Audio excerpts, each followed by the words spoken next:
राष्ट्रपिता ज्योतिराव फुले, शिक्षा की ज्योति जलाने वाली प्रथम भारतीय नारी राष्ट्रमाता सावित्रीबाई फुले, आरक्षण के जनक राजा छत्रपति साहूजी महाराज कोल्हापुर स्टेट और दुनिया की सबसे बड़ी इबादत के रचनाकार, जिन्होंने स्वाभिमान के बीज हमारे खून में बोकर हमारी भुजाओं को शक्तिशाली बनाते हुए अन्याय के विरुद्ध लड़ने की ताकत दी और दुनिया की सबसे बड़ी इबादत भारतीय संविधान के निर्माता सिंबल ऑफ नॉलेज बाबा साहब डॉक्टर भीमराव अंबेडकर को नमन करते हुए उस मसीहा के नाम पर ये दो पंक्तियां उनके सम्मान में, बाबा साहब के सम्मान में ये समर्पित है पंक्तियां कि हिमालय की बुलंदी भी तेरा सानी नहीं रखती, हिमालय की बुलंदी भी तेरा सानी नहीं रखती, तेरे आगे सितारों की चमक मायने नहीं रखती, विमल गंगा की लहरों से भी निर्मल ज्ञान था तेरा, ये भारत की जमीन तुझ सा ज्ञानी नहीं रखती, तुझ सा ज्ञानी नहीं। साथियों, मैं यहाँ जब से आया तब से देख रहा हूँ कि बार बार स्वागत स्वागत स्वागत स्वागत। क्षमा चाहूंगा यदि स्वागत सम्मान में अभी भी कोई पीछे रह गया हो तो उधर से इधर तक, पूरब से पश्चिम, उत्तर से दक्षिण तक मैं पुनः कुछ इस अंदाज में आप सबका स्वागत करता हूं। जितने लोग यहाँ हैं, आज की भाग दौड़ की जिंदगी में किसी के पास फुर्सत नहीं है और फिर आप तो देख ही रहे हो कि ये भोजन समाज है। कौन सा समाज? भोजन समाज है। तो लीजिए आप सबके सम्मान में ये दो पंक्तियां कि जहमत उठा के आप ये जो तशरीफ लाए हैं, जहमत उठा के आप ये जो तशरीफ लाए हैं, आपके स्वागत में, आपके सम्मान में इन फूलों की क्या बिसात, हम तो दिल बिछाए हैं, हम तो दिल बिछाए। साथियों, क्या बताऊं कि दर्द कहाँ कहाँ होता है, क्या बताऊं कि दर्द कहाँ कहाँ होता है। एक जगह होता तो बताता कि दर्द यहाँ होता है। पूरा समाज दुखिया है। और मैं थोड़ी सी बातें बताऊंगा क्योंकि वक्त नहीं है। वैसे मैं कैडर करता हूँ, कैडर में सारी बातें आती हैं। अब चूंकि ये बाबा साहब का जन्मोत्सव है इसलिए ज्यादा बातें न करते हुए मैं पेशवाओं के शासनकाल का जिक्र करूंगा थोड़ा सा। पेशवाओं का शासनकाल इस धरती पर 1680 से 1818 तक, और इतिहास में शायद ही किसी भी शासक का इतना कठोर शासन रहा हो कि 1680 से 1818 तक पेशवाओं का जो शासन था, उस समय इस देश के मूल निवासियों के गले में हंडी और कमर में झाड़ू बांधा जाता था। साथियों, शुक्र है उन अंग्रेजों का और आपके भी रगों में वो जोश, वो जज्बा पैदा होगा सुनकर जब इस अत्याचार, अन्याय और इस क्रूरतम शासन के विरुद्ध आवाज उठाने की हिम्मत नहीं थी। ऐसे समय में अंग्रेजी शासन ने महान रेजिमेंट का निर्माण किया था। और पता हो उस महान रेजिमेंट में 500 महान जवान भर्ती हुए थे और आतताई पेशवाओं के उस क्रूरतम शासन को अंत करने के लिए अंग्रेज ने लेफ्टिनेंट ने महान रेजिमेंट को आदेश दिया। युद्ध के मैदान में भीमा कोरेगांव 1 जनवरी 1818 का जो इतिहास है वो स्वर्णिम इतिहास है साथियों आपके पुरखों का। बताना चाहूंगा कि भीमा नदी के किनारे आर पार की लड़ाई हो रही थी। उस समय महान रेजिमेंट के 500 जवान थे और आतताई पेशवाओं की 28,000 की फौज थी। 500 और 28,000। अंग्रेज ने लेफ्टिनेंट ने जब देखा कि 28,000 से इन 500 का मुकाबला है तो उसने कहा पीछे चलो, लौट चलो, हम युद्ध नहीं जी करेंगे। तब उस महान रेजिमेंट के जवानों ने कहा कि आज फैसला यार और पार का होगा, आज आर पार का फैसला होगा। साथियों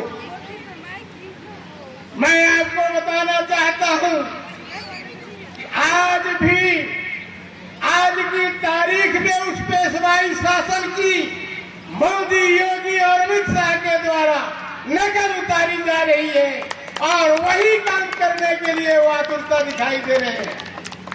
इसलिए साथियों संकट की इस घड़ी में आपको पुनः 500 महानों का वो जज्बा लेकर जंगे मैदान में आना होगा।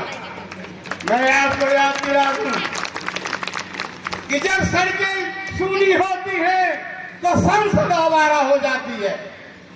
आपको सड़क में उतर कर आतताइयों का मुकाबला करना पड़ेगा।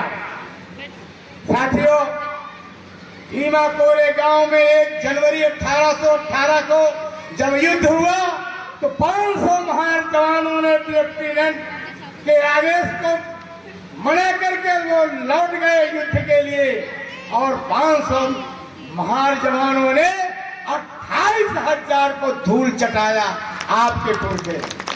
क्या उनका खून तुम्हारी रगों में नहीं है क्या? मर गया है क्या? यदि जिंदा है और जिंदादिली का सबूत देना चाहते हैं तो मैं आपको बता दूं कि बाबा साहब डॉक्टर भीमराव अंबेडकर ने जो संविधान लिखा है वो संविधान नहीं, आज पूरा देश खतरे में है।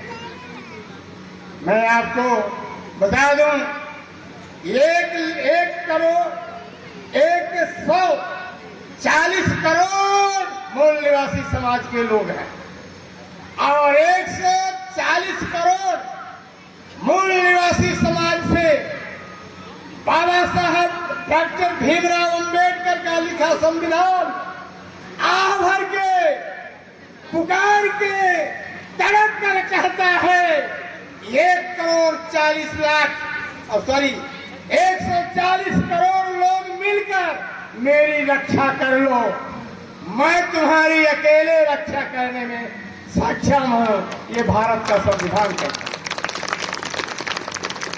साथियों आज के नेताओं का चरित्र मैं खुल्ला कहना चाहता हूं। साथियों मैं खुल्ला कहना चाहता हूं कि आज के नेताओं का जो चरित्र है वो ठोकर मारने काबिल है। 2 गधों की कहानी में सुनाता। एक किसान के पास 2 गधे थे। दिन भर में चीतोड़ काम लेता था, खाना नहीं देता था।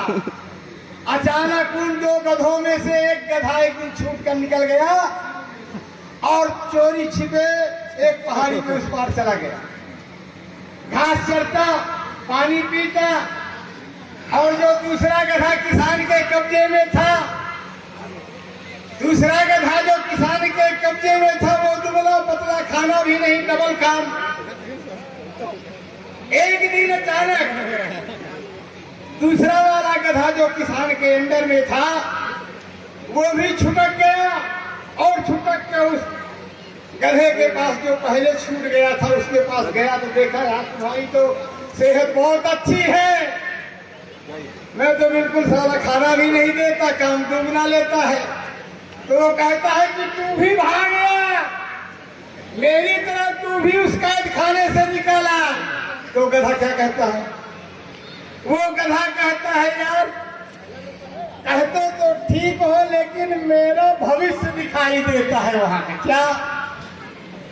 कहीं उस किसान के पास एक बेटी है, लड़की, और वो 10वीं में पढ़ती है।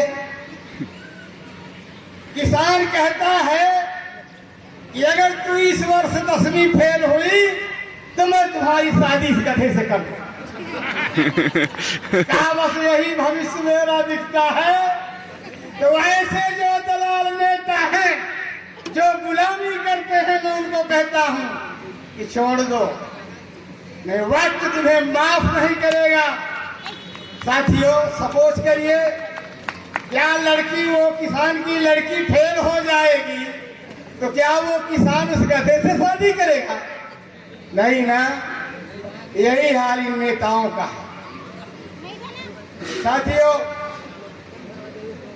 और बहुत सारी बातें आपके बीच करना था, लेकिन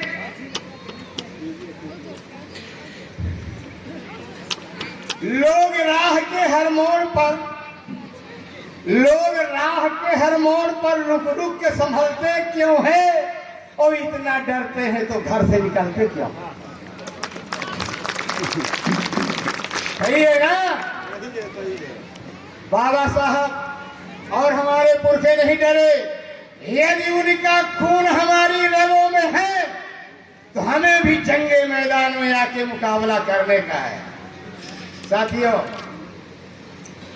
कहूंगा कि जब आतताई पेशवाओं का शासन का अंत हुआ तो आज डेमोक्रेसी है, लोकतंत्र है, प्रजातंत्र है। अरे बोलो ना भाई है। जब प्रजातंत्र है तो प्रजातंत्र में वोट की चोट से 56 इंच वाले को सिकोड़ कर 6 इंच का कर सकते हो। अरे बोलो भाई। ऐसे गुंडे लफंगे जिनके शासन काल में कहते हैं बेटी बचाओ और बहुत गंदा बोला बेटी पटाओ, है ना? अरे बोलो ना भाई। वायरल हो रही है उसकी बातें। ये गुंडे लफंगे लुच्चे इनके बेईमानों को शासन सत्ता सौंप दिए हो। याद रहे यदि 2024 में अभी हमारे किसी पूर्व वक्ता ने सजेस्ट किया है ये 2024 में यह पुनः सत्ता में आया तो फिर गले में हंडी और कमर में झाड़ू फिर से बंधने की तैयारी है। फिर कोई नहीं रोक सकता। इसलिए साथियों जातिगत, व्यक्तिगत, पारिवारिक ये जो जाति जाति के नाम पर पार्टियां बनाए हैं सबसे पहले इनको ठोकर मारो। बाबा साहब डॉक्टर भीमराव अंबेडकर ने 3 सूत्र दिया, शिक्षित बनो, संगठित हो, संघर्ष करो। शिक्षित हो गए, संगठित हो गए, नहीं हुए, जाति जाति के संगठन बनाए हुए हैं। रोज प्रत्येक दिन ये 10 पार्टियां तैयार होती। दुश्मन तो यही चाहता कि तुम आपस में बटे रहो। तो साथियों हमारे पुरखों ने हमें 2 चीज दिया है। क्या? एक तो विचारधारा दिया है, विचारधारा जो समता, स्वतंत्रता, बंधुत्व, मैत्री और करुणा न्याय पर आधारित विचारधारा है, वो हमें हमारे पुरखों ने दिया है। और दूसरा है हमारी पहचान। क्या है? हमारी पहचान और विचारधारा, ये तो सशक्त बम है हमारे पास। विचारधारा हमारे महापुरुषों की जो समता, स्वतंत्रता, मैत्री, करुणा, न्याय पर आधारित है। और दूसरी है हमारी पहचान। दुश्मन ने हमें 6000 टुकड़ों जातियों में बांटा। कुमार चमार डोमार खटीक पासी गौड़ बैगा लोनिया धोबी कुर्मी काची अहिर गरारी तमाम जातियों में बांटा। किंतु बाबा साहब के तीसरे गुरु राष्ट्रपिता ज्योतिराव फूले ने एक पहचान दिया, सेठ जी भट्ट जी वर्सेस शूद्र मूल निवासी। हम इस देश के मूल निवासी हैं और मूल निवासी कहने में हमें गर्व और गौरव होना चाहिए। क्यों? ये एक ऐसी पहचान है जो दोस्त और दुश्मन को अलग अलग कर देती है। जब हम कहते हैं जय भीम जय मूल निवासी, तो बगल में खड़ा हुआ वही डीएमटी गुट का सवर्ण कास्ट का व्यक्ति को 4000 वोल्ट का करंट लगती है। क्यों? जब आप कहते हो जय मूल निवासी तो उसको करंट लगता है। मैं क्या हूं, मैं विदेशी हूं क्या? अरे हाई हो। तो राष्ट्रपिता ज्योतिराव फूले ने जो पहचान दिया वो पहचान है मूल निवासी पहचान। न हम कुम्हार हैं न चमार हैं, नाई धोबी भंगी कुर्मी काची नहीं है, हम इस देश के मूल। अरे बोलो ना भाई, जोर से बोलो और गर्व करो। यही एक पहचान है जो दुश्मन को ठोकर मार सकती है, दूसरी कोई ताकत नहीं। दुश्मन के द्वारा दी गई पहचान, जाति की पहचान का लेबल लगाकर आप जिंदा रहोगे तो गुलाम बनकर रहोगे, लेकिन अपने पुरखों द्वारा प्रस्तावित ये पहचान जो मूल निवासी की दी गई है, इस पहचान की ताकत से आप दुश्मन का जबड़ा तोड़ सकते हो। साथियों, मैं आगे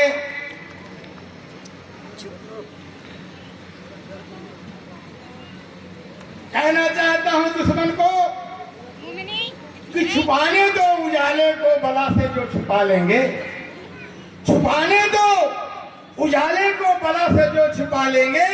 अंधेरे में पले हैं हम, अंधेरे हमसे क्या लेंगे। और जब चाहत कर लिया अंधेरे को मिटाने का, तो जोड़कर हजारों जुगनुओं को एक बड़ा सूरज बना लेंगे, एक बड़ा सूरज। साथियों,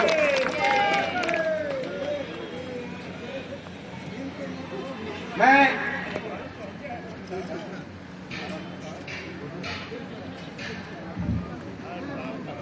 बताना चाहूंगा कि बुलबुल के परों में बाज का परवाज नहीं होता। बुलबुल एक नाजुक सा पक्षी होता है और बाज शिकारी पक्षी होता है। तो बुलबुल के परों में बाज का परवाज नहीं होता, बिखरे हुए लोगों का राज नहीं होता। काहे से बिखरे हो, जाति से बिखरे हो। तो बुलबुल के परों में बाज का परवाज नहीं होता और बिखरे हुए लोगों का राज नहीं होता। सर झुकाकर तलवे चाटने की आदत पड़ गई है जिनकी, उनके सरों पे ये ताज नहीं होता, ये ताज नहीं होता। ये ताज पहनना है साथियों। तो मैं एक बात छोटी सी कह के, एक एग्जाम्पल कह के मैं अपनी बात समाप्त कर दूंगा, क्योंकि बंदिश है, अभी और कुछ कार्यक्रम आगे है। तो साथियों, गिरधर ब्राह्मण कहता है कि जाकी धन धरती लई। क्या कहता है गिरधर?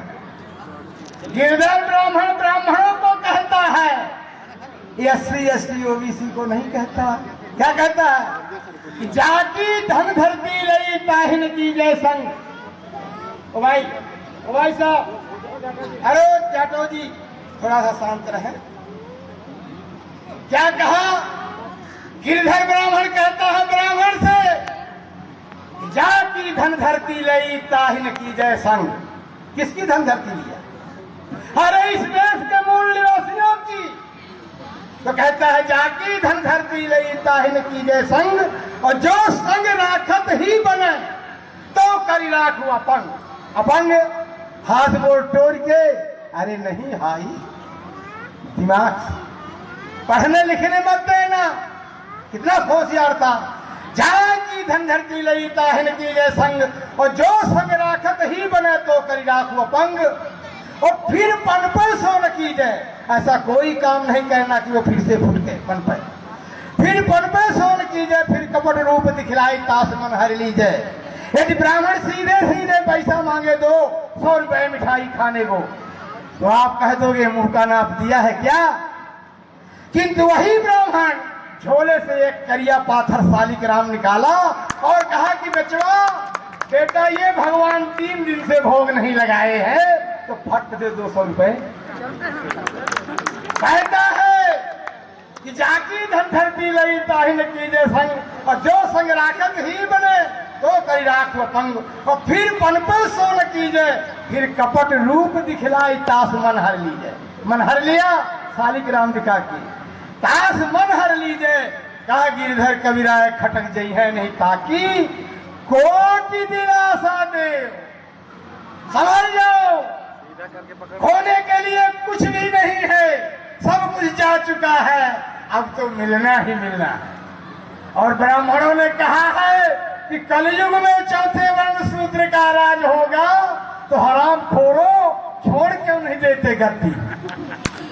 साथियों, गिरधर ब्राह्मण कहता है आखिरी उसके कुंडलिया का आखिरी चरण चल रहा है क्या?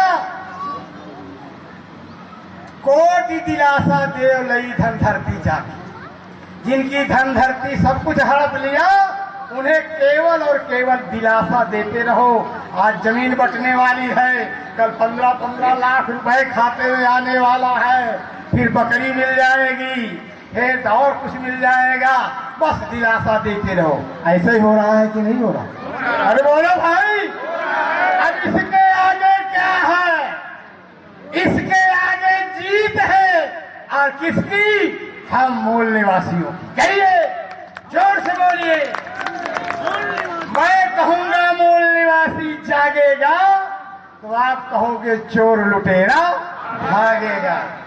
मूल निवासी जागेगा, चोर लुटेरा भागेगा। अरे अभी आवाज नहीं आई भाई। मूल निवासी जागेगा, चोर लुटेरा भागेगा। मूल निवासी जागेगा, चोर लुटेरा भागेगा। मैं 70 साल मुकाबला बताओ नौजवानों से है। साथियों, अंत में मैं एक संदेशा के साथ कि कुछ काम करो ऐसा, कुछ काम करो ऐसा कि पहचान बन जाए। ये काम किए हैं ना कुछ, अरे बोलो ना भाई, तब ना ये 140 करोड़ जनता, 140 करोड़ मूल निवासियों के दिलों में राज करते हैं। इसलिए आप भी राज करो, मैं तो यही चाहता हूं। इसलिए कहता हूं कि कुछ काम करो ऐसा कि पहचान बन जाए, और हर कदम रखो ऐसा कि निशान बन जाए। यूं तो जिंदगी जी कर मर जाते हैं सभी लोग, तुम जिंदगी जियो ऐसी कि मिसाल बन जाए। तुम जिंदगी जियो ऐसी मिसाल। आगे एक संदेशे के साथ कह दूं, आने की नहीं बात।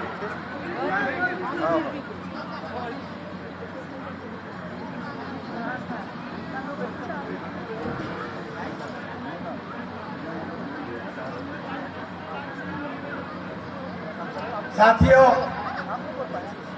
भारत कभी सोने की चिड़िया कहलाता था, सुना है आप सबने? अरे बोलो ना भाई। और भारत विश्व गुरु भी था, ये भी सुना है कि नहीं सुना? कब? जब इस धरती पर 7 विश्वविद्यालय थे। किसके? हमारे बाप दादों के। नालंदा, तक्षशिला, विक्रमशिला, ढाका, उर्वेला, पाटलिपुत्र, पाटली, ये 7 विश्वविद्यालय थे। और किसके? मोदी के दादा के नहीं थे, वो मूल निवासियों के बाप के थे। आज पास में है नालंदा विश्वविद्यालय का खंडहर, जो लगभग 40 किलोमीटर एरिया में फैला हुआ है खंडहर। उस खंडहर को देख करके भव्य इमारत का अनुमान लगा सकते हैं। साथियों, जब इस देश में 7 विश्वविद्यालय थे, नालंदा, तक्षशिला, विक्रमशिला, ढाका, उर्वेला, पाटलिपुत्र, पाटली, तब ये भारत देश क्या कहलाता था पता है? विश्व गुरु। क्या कहलाता था? और आज ये नंगे लुच्चे बेईमान सत्तासीन बैठे लोग, जब सारे स्कूल कॉलेज बंद किए जा रहे हैं, शिक्षा को निजीकरण हाथों में सौंप दिया गया है, चारों तरफ शिक्षा के दरवाजे बंद किए जा रहे हो, ऐसी स्थिति में ये 56 इंच की छाती वाला धूर्ततापूर्ण बयान देता है कि मैं भारत को विश्व गुरु बनाऊंगा। विश्व गुरु बनेगा भारत। अरे बोलो भाई,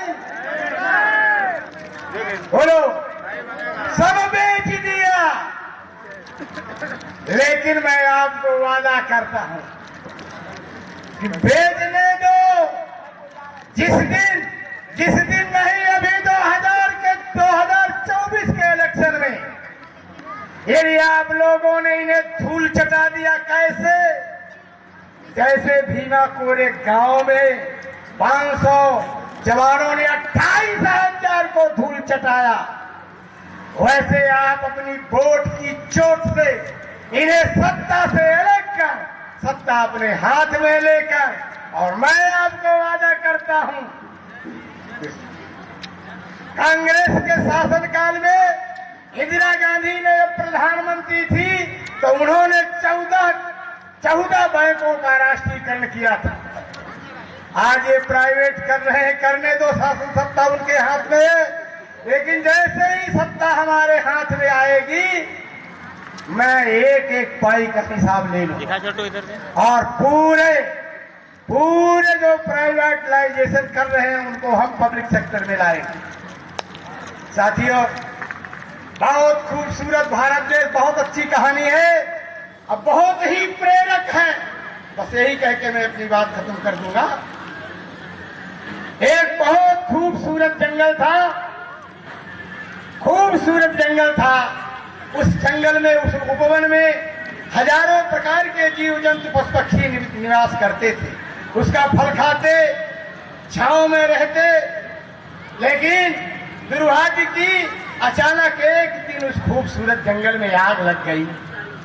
आग लगने के बाद जंगल में रहने वाले सारे जीव जंतु जानवर भागने लगे और भागकर अपनी जान बचाने के चक्कर में जंगल छोड़कर भागने लगे। ऐसी कठिन परिस्थिति में, और वैसी कठिन परिस्थिति आज आपके सामने भी है,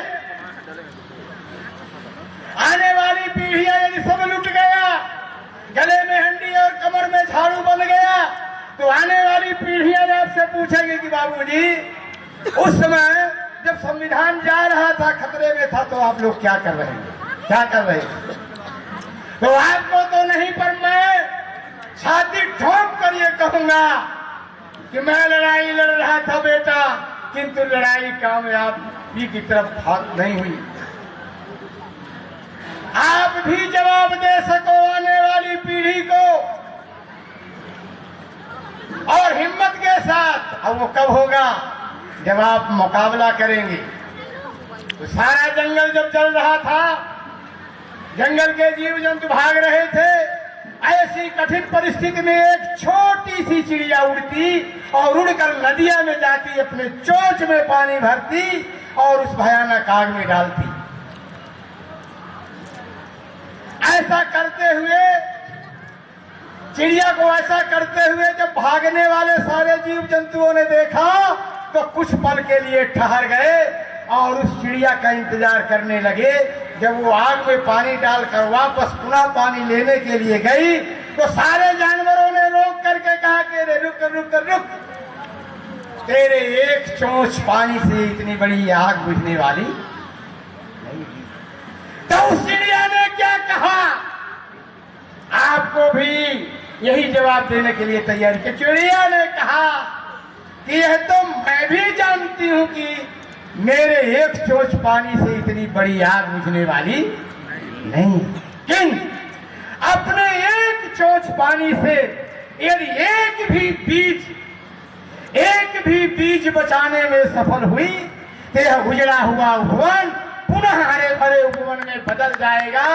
और आगे उसने कहा कि जब कभी इस भयानक आग का इतिहास लिखा जाएगा तो भागने वालों में नहीं, बुझाने वालों में मेरा नाम लिखा जाएगा। इन्हीं शब्दों के साथ ये जो मनुवाद की आग से पूरा भारत जल रहा है, आप भी इस आग को बुझाने के लिए, भारत के संविधान को घर घर पहुंचाने के लिए रात दिन 70 की उम्र में घर में नहीं रहता, कभी भी नहीं रहता।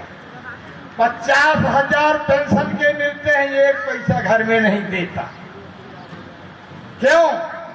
जिंदगी भर की कमाई दिया, जियो खाओ, अब हमारा हक, हमारा जो पेंशन है, उस पेंशन पे इस देश की जनता का अधिकार है। ऐसा मैंने प्रतिज्ञा किया है साथियों। आपसे भी इसी अंदाज में साथियों रुखसत लेता हूं कि आप अपने पुरखों के इस कारवा को, इस मिशन को बढ़ाने के लिए रात दिन एक कर देंगे और आने वाला 2024 आपका होगा, ऐसी उम्मीद मैं करता हूं। जय भीम, जय मूल निवासी, जय भीम, जय मूल।